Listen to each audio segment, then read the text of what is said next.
going on, guys? What is good, everybody? TG here, or you can just call me Ty. How are you guys doing, man? So today I have a different type of video. I'm going to be talking about MX Simulator, like my thoughts on it as a newcomer, a noob, a scrub. I'm going to give you guys my thoughts on it, comparing it to like Reflex and MXGP2 or any other motocross game out there.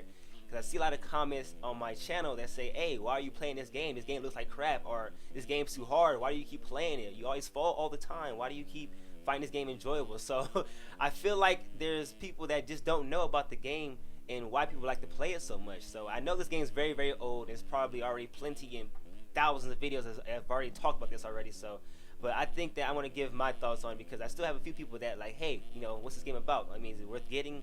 All that stuff. So the first thing I do want to say is this game is not for the faint of heart. You cannot just pick this game up and play. It is very, very, very hard. But once you start learning the physics, it becomes very easy as well. If you're going to buy this game, you need to have time to put into it. This is definitely a simulator, like a hardcore simulator. You have to put in a ton of time to learn the physics, to learn how to ride. And once you like, it's a certain point where you start to learn the physics more, and it kind of snowballs and you start to get a lot faster.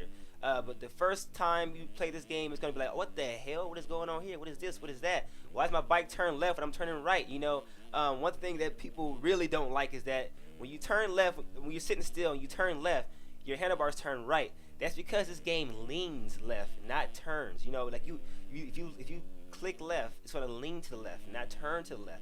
So that's one of the simulator things that's about this game, is that you have to go to turn. You can't just turn right off the bat. You know, you're gonna fall over. You have to start going first, and then you can lean and go over. So that's one thing that I see people don't like at first, but once you play a lot, you know, leaning is so much better because that gets to my next point, is that you have to set up for everything. You can't just go and everything balls to the wall, straight into it, and expect a turn, you know, sharp. You have to really set yourself up. You have to know what you're doing. You have to pace yourself. You have to learn the game. And that brings me to the next part of my video, is that this game is really addicting because it's very rewarding, because you can go through days without knowing how to go through whoops or not even know how to jump sometimes. A lot of people that are new to this game, they endo all the time because they just jump without pulling back or kind of, you know, not, you know, absorbing the jump, and they'll endo. So that's one of the things people have always struggled with. And on top of that, you know, whoops are a big thing, breaking bumps, some ruts, you know, those are things that people have a hard time getting through when you're new, you know. But once you learn how to do those things, you know, step by step, the game becomes addicting because it's very rewarding. It's like, oh, I can finally get through the whoops. I can finally hit jumps without endoing. I can finally do scrubs. I can finally go through ruts. I can finally ride consistently. You know, all that stuff makes this game really fun because it's so hard at first, but then it just snowballs and you get a lot better really quickly because you learn the physics, and then it gets really competitive, which is really cool about this game as well, is that they take this competitive scene very, very serious. I really like that, man. I like the fact that they're really boosting this game. I mean, I know that people are kind of upset about them having to pay to race now, but I mean, I'm looking at it like, I mean, I don't want to pay either to race, but I still think it's really cool how serious they're taking it. You know, like, I can't judge it because I don't make tracks, nor do I, you know, nor do I host any of the events or help, or I don't do anything for Sim, you know. So I don't know how hard it is in the, you know, behind the scenes. So I can't judge them on why they charge. But what I do appreciate is how serious they take the game. I really like that because I mean, that gets to my next part of the game, is of the video, is that this game is very consistent with its physics. That's why I can see why the game is taken as a professional, you know, racing scene, because if you ride the exact same each and every lap, you will have no surprises. You will not fall due to some you know, some wacky physics. I know I'm not trying to bash Reflex. Don't get me wrong. I'll get into that in a minute at the end of the video, how this compares to Reflex. But I'm not trying to, you know, bash Reflex. But one thing about that game is that it will surprise you with some wonky physics sometimes. You'll do something you've done 5 laps before, but all of a sudden you just die out of nowhere. You know, that's one thing this game does not have.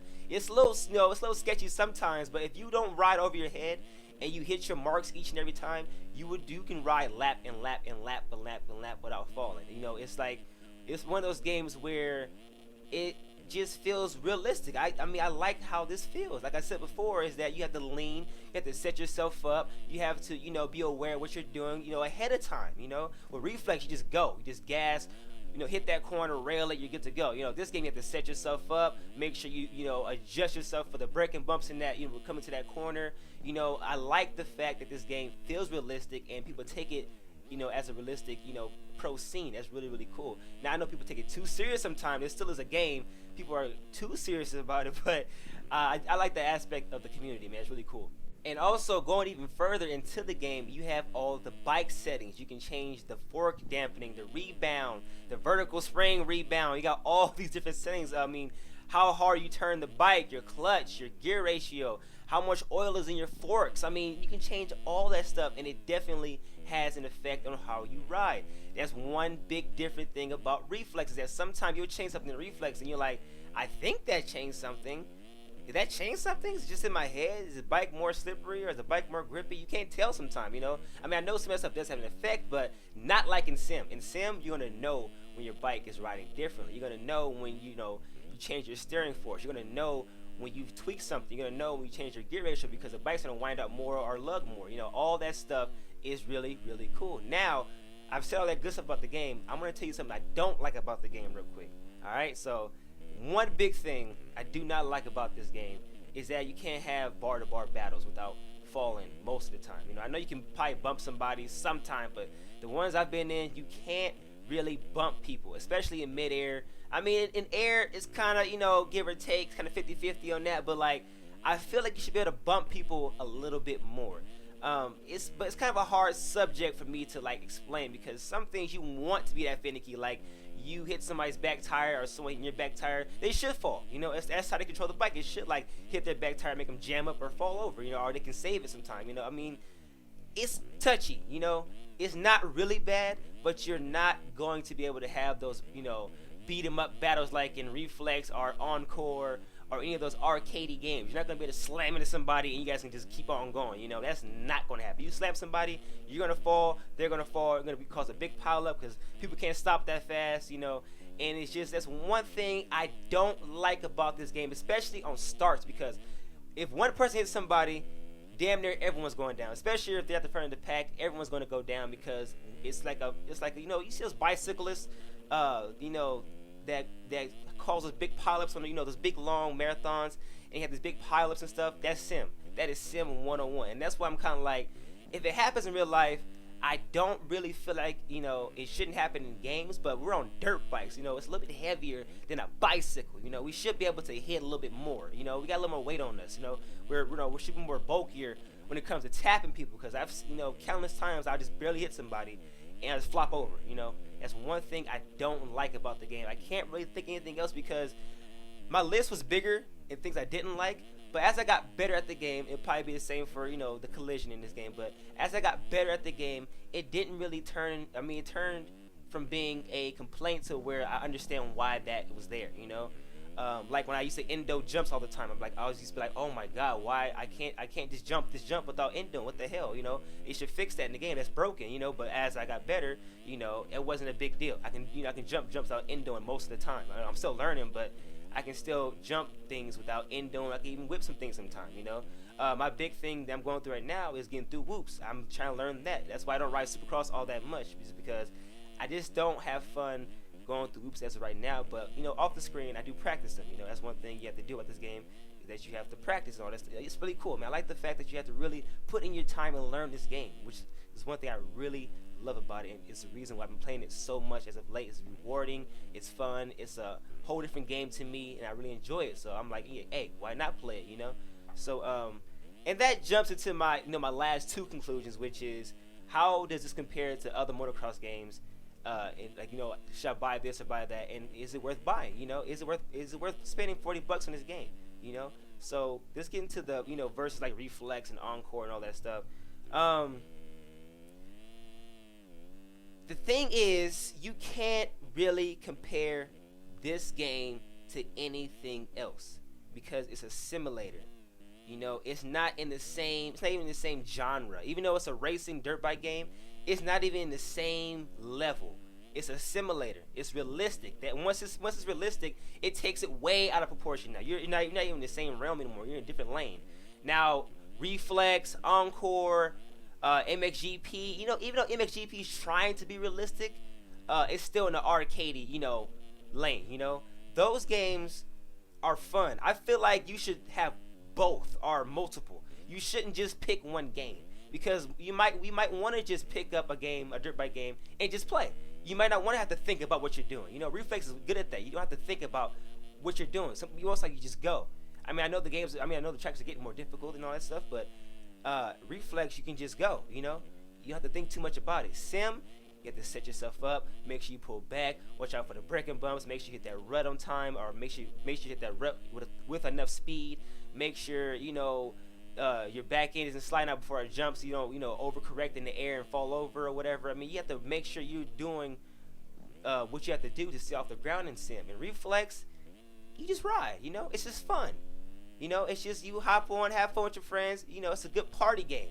You get a bunch of people in there, a good party game. It's funny I say that because you can have 40 people. I think it's 40 people in sim, and you can have only 12 in reflex. It's like that should be swapped almost, because sim is so finicky with the physics. You probably need only 12 people in there, but that's just me being dumb. But anyway, yeah, I think you should have both.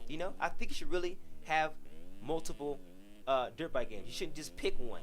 That's not. I understand people are like, hey, I just want to sim. I understand that, but like if you're trying to decide which game is better, there's no better game. It depends on what you like.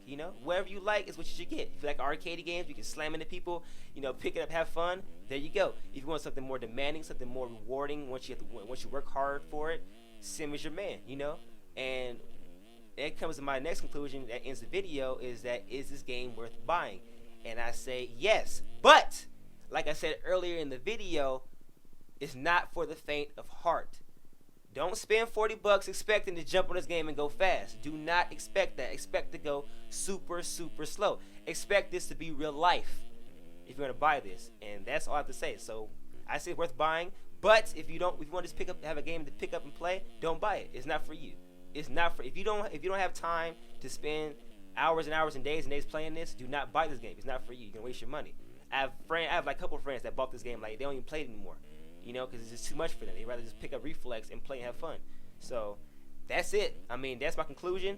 To me, it's worth buying, yes, but if you don't want to spend the time on it, do not buy this, because it's not for you. But I think it's a very, very fun game. I really enjoy it. I've been addicted to it. But that's not saying that I'm not gonna play reflex anymore.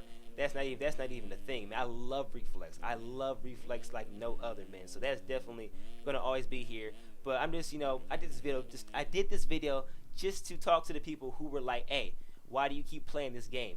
Is it fun? Is it worth buying?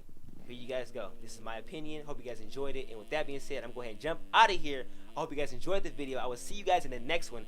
Have a nice day. Peace. I'm out of here.